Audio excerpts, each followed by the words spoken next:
येजिन चिल्ला के कहती है, नीला अगर तुमने मुझे गलत जगह छूने की कोशिश की तो मैं तुम्हें ख़त्म कर दूंगी और अभी हम दोनों साथ में नीचे उतरेंगे। नीला हंसते हुए कहता है, हाँ जैसा तुम कहो। और वो दोनों धीरे धीरे नीचे जाने लगते हैं गुफा के। नीला ज़मीन पे पैर रखता है और अपनी इंटरस्पाशियल रिंग से एक टॉर्च निकाल लेता है। वो बताता है कि ये गुफा बहुत ही गहरी है। तभी उसे येजुन का गुस्सा भरा हुआ चेहरा दिखता है। उसे देख नीला की आंखें बड़ी हो जाती है और हंसते हुए कहता है, तुम सही में बहुत सुंदर हो। येजुन अपना मुंह फेर लेती है और कहती है, चलो जल्दी से हमें यहाँ से बाहर निकलने का रास्ता ढूंढना चाहिए, वरना ये जगह पर हम मारे भी जा सकते हैं।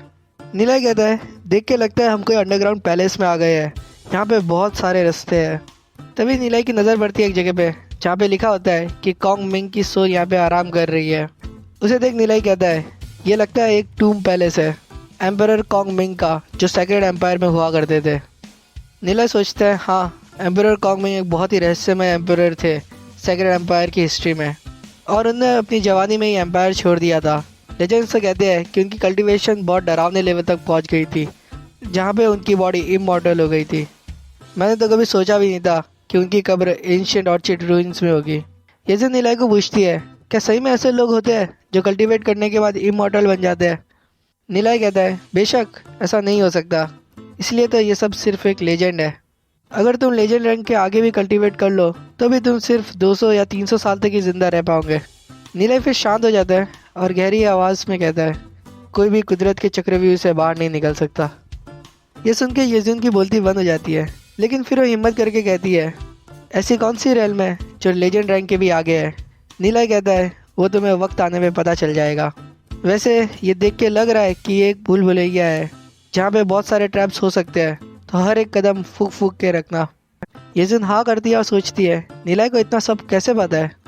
तभी वो लोग एक चौराहे पे आ जाते हैं जहाँ पे बहुत सारे गेट्स होते हैं। येजिन नीला को पूछती है, अब इनमें से हमें कौन सा गेट में जाना चाहिए? नीलाई कहता है, ये बताना तो बहुत सिंपल है, क्योंकि ये भूल भुलैया एम्परर कॉन्ग मिंग की कब्र है, तो कब्र हमें नॉर्थ में मिलेगी, तो हमें सिर्फ नॉर्थ डायरेक्शन में जाना चाहिए। येजिन पूछती है, मगर ऐसा क्यों, उनकी कब्र नॉर्थ में क्यों होनी चाहिए? नीलाई बताता है, क्योंकि ये बातें सेक्रेड एम्पायर के वास्तुशास्त्र की बुकों में लिखी गई थी, जिसमें बताया गया था कि हर डायरेक्शन की अपनी खासियत होती है। उसमें यह भी लिखा था कि एक कब्र कहाँ पे होनी चाहिए और किस दिशा को देखनी चाहिए, और सेक्रेड एम्पायर के लोग ऐसी सारी चीज़ों पे विश्वास करते थे। ये सुन येजिन सोचती है, सेक्रेड एम्पायर की वास्तुशास्त्र की बुकें, ये नीलाई ने अभी तक कितनी बुकें पढ़ ली है? येजिन नीलाई को पूछती है, तो नॉर्थ किस तरफ है? हम तो अभी अंडरग्राउंड में हैं, तो वैसे भी हम कैसे बता सकते हैं कि कौन सी डायरेक्शन किधर है? नीलाई कहता है, जो सेंट एंसेस्ट्रियल माउंटेन है वो नॉर्थ से साउथ की तरफ जाता है, तो इन पत्थरों को देख के हम बता सकते हैं कि हमारी लोकेशन क्या है। नीलाई की बातें सुन येजुन सोच में पड़ जाती है। येजुन जो सिटी लॉर्ड की बेटी है, जिसके ग्रैंडफादर एक लेजेंड रैंक एक्सपर्ट है और जिसने पता नहीं कितनी एंशिएंट बुकें पढ़ी है, तो येजुन को ये सारी चीज़ों से बहुत प्राउड था।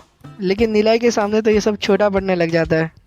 तभी नीलाई को कुछ आवाज़ आती है और वो येजुन को रोक देता है। वो अपने सामने एक पत्थर फेंकता है और जैसे ही वो पत्थर ज़मीन पर टच हो जाता है, दोनों तरफ से हथियारों की बारिश होना शुरू हो जाती है। येजुन ये देख के दंग रह जाती है। वहीं नीलाई कहता है, ऐसे बचकाने ट्रैप से तो मैं बहुत बोर हो गया हूँ, हमें दिखाते हैं ज़मीन पे बहुत सारे एरो गड़ जाते हैं। तो नीलाई कहता है, ठीक है, तो अब हम आगे बढ़ सकते हैं।